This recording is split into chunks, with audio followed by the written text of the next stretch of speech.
Gereja Salvasi Pontianak dan seluruh umat Tuhan yang menyaksikan video khotbah ini. Apa kabar? Saya berdoa saudara sehat dan juga tetap semangat dan tetap bersukacita dimanapun kita berada. Biarlah melalui video khotbah ini boleh menguatkan kita dan menjadi berkat bagi kita semua. Mari kita berdoa terlebih dahulu. Bapa di sorga, urapi hamba-Mu untuk menyampaikan firman Tuhan. Urapi jemaat Tuhan yang mendengarkan firman. Biarlah benih firman bertumbuh di hati kami dan juga berbuah, sehingga kami terus bertumbuh ke arah keserupaan dengan Kristus. Terima kasih Bapa, berfirmanlah. Di dalam nama Tuhan Yesus kami berdoa dan bersyukur. Bersama katakan amin. Bapak Ibu yang dikasihi oleh Tuhan, saya rindu mengajak kita belajar satu tema kebenaran firman Tuhan. Saya beri judul hidup sebagai jemaat Allah di tengah goncangan dan tantangan. Hidup sebagai jemaat Allah di tengah goncangan dan tantangan. Mari kita buka firman Tuhan di dalam Filipi pasal yang keempat. Filipi pasal yang keempat.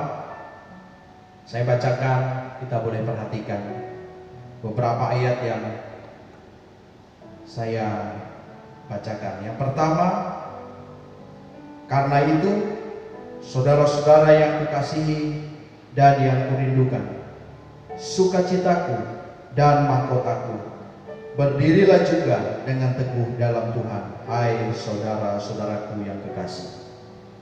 Ayat yang keempat, bersukacitalah senantiasa dalam Tuhan. Sekali lagi kukatakan, bersukacitalah. Ayat yang keenam, janganlah hendaknya kamu khawatir tentang apapun juga, tetapi nyatakanlah dalam segala hal keinginanmu kepada Allah dalam doa dan permohonan dengan ucapan syukur. Ayat yang ketujuh, damai sejahtera Allah yang melampaui segala akal akan memelihara hati dan pikiranmu dalam Kristus Yesus. Yang terakhir ayat yang ke-8, jadi akhirnya saudara-saudara, semua yang benar, semua yang mulia, semua yang adil, semua yang suci, semua yang manis, semua yang sedap didengar, semua yang disebut kebajikan dan patut dipuji, pikirkanlah semuanya itu. Kita melihat ada sebuah tantangan yang dihadapi oleh jemaat Filipi. Kalau kita baca di latar belakangnya, Paulus secara pribadi dia mengalami penderitaan. Pada waktu itu dia dipenjara karena Kristus. Tetapi dia juga mengungkapkan, menegaskan pengalamannya yang berkaitan dengan keperluan hidup. Dan dia berkata, aku tahu apa itu kekurangan, aku tahu apa itu kelimpahan. Tetapi dia berkata, dia mencukupkan diri dalam segala keadaan. Jadi ada pergumulan tentang keperluan hidup. Tetapi kita juga melihat ada tantangan, yaitu mereka mengalami kesusahan. Jemaat Filipi hidup juga di tengah angkatan yang bengkok dan angkatan yang sesat, dan orang-orang yang mementingkan diri sendiri. Begitu banyak tantangan yang mereka hadapi, bahkan goncangan di dalam iman mereka. Hari ini kita belajar tantangan dan goncangan yang setiap kita alami mungkin berbeda. Tetapi ingat, gaya hidup orang percaya tetaplah sama di tengah tantangan dan goncangan. Apa goncangan, tantangan, masalah yang Bapak Ibu hadapi hari-hari ini? Apakah masalah ekonomi, masalah keluarga, masalah rumah tangga, masalah relasi, atau sakit penyakit? Nah, hari-hari ini merebak virus corona yang bisa saja menimbulkan kegelisahan, ketakutan, bahkan barangkali goncangan. Biarlah sebagai orang percaya kita tetap hidup sesuai dengan firman Tuhan. Pertanyaannya, bagaimana hidup sebagai jemaat Allah di tengah goncangan dan tantangan? Supaya mudah, saya kasih akronim 4B. 4B. B yang pertama di ayat yang pertama, yaitu berdirilah dengan teguh di dalam Tuhan. Ayat yang pertama berkata, karena itu saudara-saudara yang kukasihi dan yang kurindukan, sukacitaku dan mahkotaku, berdirilah juga dengan teguh dalam Tuhan, hai saudara-saudaraku yang terkasih. Kalau kita lihat konteksnya, kita baca dua ayat sebelumnya, pasal 3 ayat 20 dan ayat yang ke-21 konteks dekatnya. Firman Tuhan berkata, karena kewargaan kita adalah di dalam sorga, dan dari situ juga kita menantikan Tuhan Yesus Kristus sebagai juru selamat. Ayat 21, yang akan mengubah tubuh kita yang hina ini sehingga serupa dengan tubuhnya yang mulia, menurut kuasanya yang dapat menaklukkan segala sesuatu kepada dirinya. Maka muncullah ayat yang pertama pasal 4, karena itu berdirilah dengan teguh di dalam Tuhan. Karena apa? Karena ada janji kekekalan. Karena kita adalah warga kerajaan sorga yang menantikan juru selamat Yesus Kristus yang akan datang kedua kali untuk menjemput saleh-salehnya.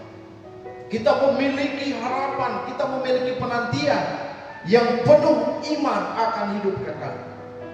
Oleh karena itu, berdirilah teguh dalam pengharapan kekekalan.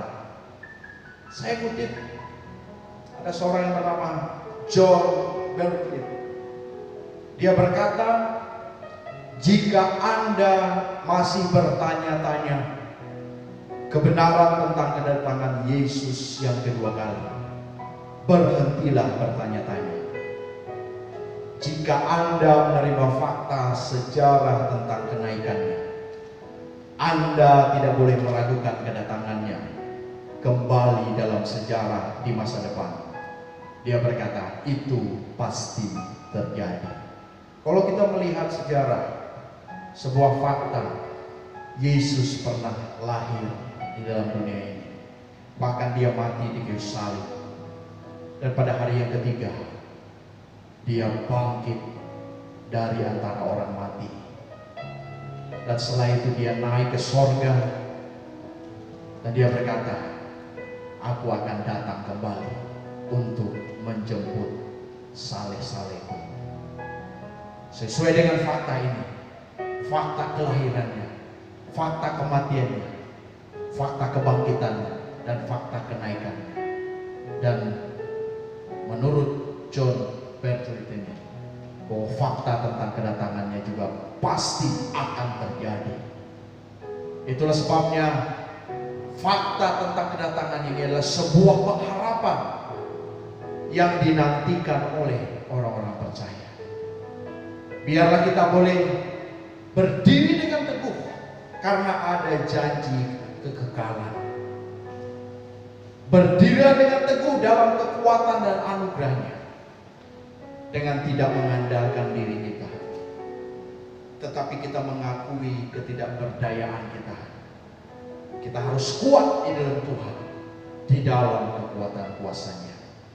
Efesus pasal 6 ayat yang ke-10. Bapak Ibu yang dikasihi oleh Tuhan, oleh karena itu berdirilah dengan teguh dan jangan bergeser dari iman kita kepada Yesus. Seberat apapun tantangan yang kita hadapi, sekali Yesus tetap Yesus. Amin. B yang kedua, ayat yang keempat, bagaimana kita hidup sebagai jemaat Allah di tengah goncangan dan tantangan. B yang kedua, yaitu bersukacitalah senantiasa. Ayat 4 berkata, bersukacitalah senantiasa dalam Tuhan. Sekali lagi kukatakan, bersukacitalah. Sekali lagi kukatakan, bersukacitalah dalam segala keadaan, pada segala waktu, apapun kondisi kita. Bersukacitalah. Bersukacita juga diterjemahkan di sini bergembiralah, bahkan sangat bersukacita. Walaupun kita sedang mengalami masalah dan persoalan, kita tidak kehilangan sukacita. Bersukacitalah dan bergembiralah karena Tuhan. Mazmur pasal 37 ayat 4. Bahkan di dalam Mazmur pasal 94 ayat yang ke-19, di sana dikatakan, apabila bertambah banyak pikiran di dalam batinku, penghiburanmu menyenangkan jiwa. Apabila bertambah banyak pikiran di dalam batin kita, penghiburan Tuhan menyenangkan jiwa kita. Bersukacitalah karena ada penghiburan dari Tuhan. Saya kutip perkataan William Barclay. Dia berkata, bagaimanapun sukarnya jalan Kristen itu, baik dalam perjalanannya maupun tujuannya, jalan itu adalah jalan sukacita. Jalan itu adalah jalan sukacita.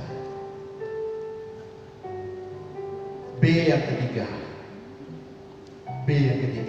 bagaimana kita hidup sebagai jemaat Allah di tengah tantangan dan goncangan. Ayat yang ke-6 yaitu berdoa. Berdoa. Ayat yang ke-6 berkata, janganlah hendaknya kamu khawatir tentang apapun juga, tetapi nyatakanlah dalam segala hal keinginanmu kepada Allah dalam doa dan permohonan dengan ucapan syukur. Jadi kita menyatakan isi hati kita kepada Tuhan, kerinduan dan keinginan kita kepada Tuhan melalui doa dan juga permohonan kepada Allah. Firman Tuhan berkata, janganlah hendaknya kita khawatir tentang apapun juga, sehingga dengan kekhawatiran itu kita tidak mempercayai Allah, tetapi percayakanlah hidup kita kepada Tuhan. Percayakan hidup kita kepada Tuhan. Ketika kita mengalami kekhawatiran yang menggelisahkan hati kita, mari kita menghadapinya dengan berdoa senantiasa, terus menerus. Nah, waktu kita berdoa, kita terkoneksi dengan Tuhan, sumber segala sumber. Charles Windor berkata, doa menjadi suatu terapi yang bisa mengatasi kecemasan serta kekhawatiran. Doa menjadi suatu terapi ketika kita mengalami kecemasan, mengalami kekhawatiran dalam hidup kita. Berdoa, cerita kepada Tuhan, sebab Tuhanlah sumber jawaban dalam hidup kita. Berdoa, naikkan permohonan kita, disertai dengan ucapan syukur. Bersyukur dalam segala keadaan. Jangan mengeluh, jangan bersungut-sungut, tetapi kita bersyukur ketika kita berdoa. Nyatakanlah doa dan permohonan kita dengan ucapan syukur. Bapak Ibu yang dikasihi oleh Tuhan, yang terakhir, B yang keempat, bagaimana kita hidup sebagai jemaat Tuhan, jemaat Allah di tengah goncangan dan tantangan, yaitu berpikir sesuai firman.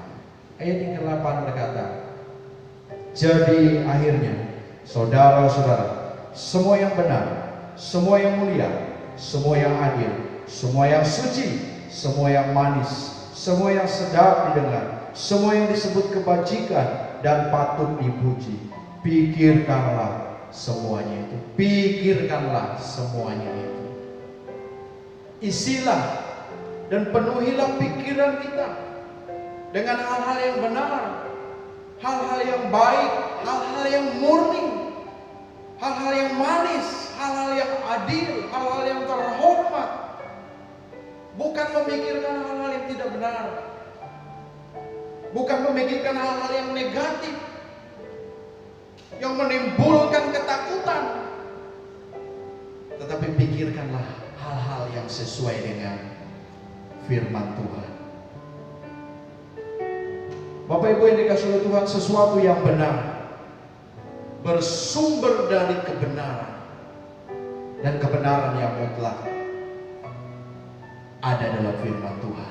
Kebenaran yang mutlak ada dalam firman Tuhan. Oleh karena itu, isi pikiran kita dengan firman Tuhan, sehingga firman Tuhan menguasai pikiran, menguasai hati kita, dan akhirnya tindakan kita pun dikuasai oleh firman Tuhan. Reinhold, dia berkata, orang-orang harus terpesona pada kebenaran.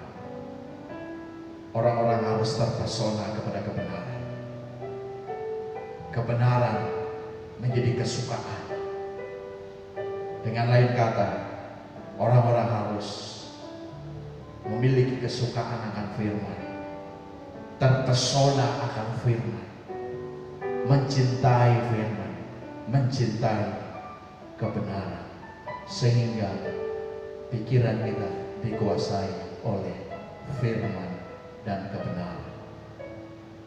Kesimpulan firman Tuhan pada saat ini, di dalam realita kehidupan kita yang kita jalani hari-hari ini, barangkali penuh dengan tantangan, goncangan, masalah, dan pergumulan.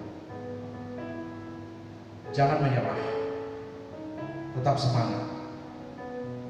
Biarlah kita hidup sebagai jemaat Allah, eklesia, yaitu berdirilah dengan teguh di dalam Tuhan. Amin. Berdirilah dengan teguh di dalam Tuhan. Bersukacitalah senantiasa. Bersukacitalah dalam kondisi apapun. Bergembiralah karena Tuhan.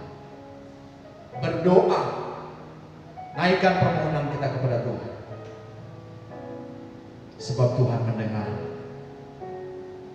doa yang kita naikkan kepadanya dengan kesungguhan. Berpikirlah sesuai dengan firman Tuhan. Penuhi isi pikiran kita dengan hal-hal yang benar, sesuai dengan kebenaran.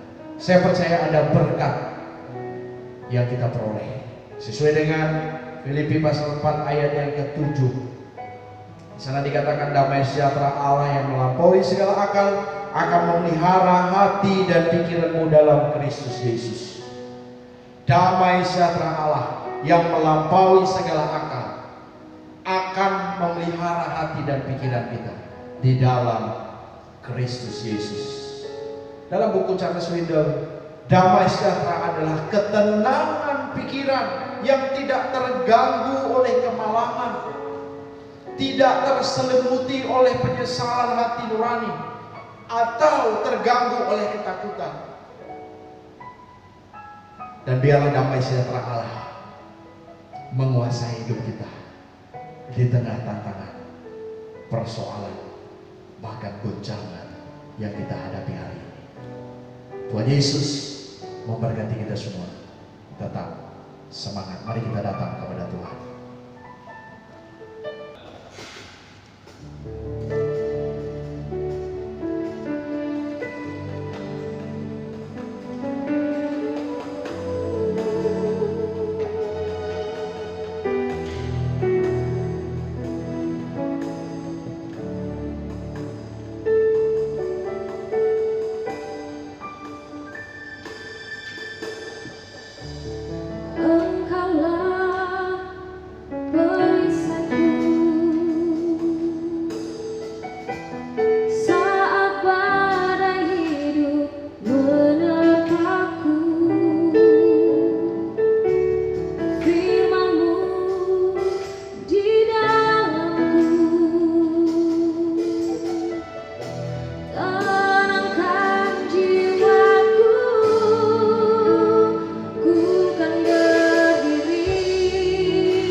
Tuhan Yesus, terima kasih buat kebenaran firman.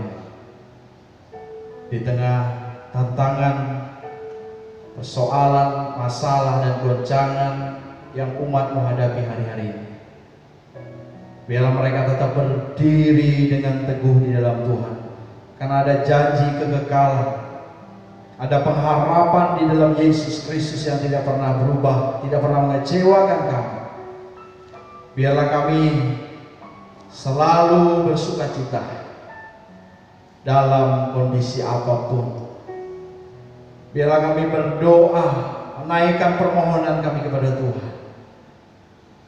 Sebab ketika kami berdoa, kami terkoneksi dengan Tuhan, sumber segala sumber. Kami mendapatkan kekuatan dan kami percaya Tuhan menjawab doa umat-Mu. Dan biarlah kami berpikir sesuai dengan firman Tuhan, mengisi hati kami, pikiran kami dengan hal-hal yang benar, dengan firman Tuhan. Kuatkan, teguhkan umat-Mu Bapa, apapun kondisi mereka hari-hari ini, dalam segala pergumulan mereka, dalam segala ketidakberdayaan mereka. Teguh hati mereka, mengiring Tuhan seumur hidup. Kami percaya pertolongan Tuhan tidak pernah terlambat. Tuhan ada di setiap musim hidup kami, sebab Tuhan sanggup menolong umat-Mu Bapa. Kami percaya kasih kemurahan Tuhan menyertai kami seumur hidup kami. Materaikanlah firman-Mu di dalam hati, di dalam hidup kami, dan kami menjadi umat Tuhan yang dewasa di dalam Tuhan. Di dalam nama Tuhan Yesus Kristus kami berdoa dan mengucap syukur.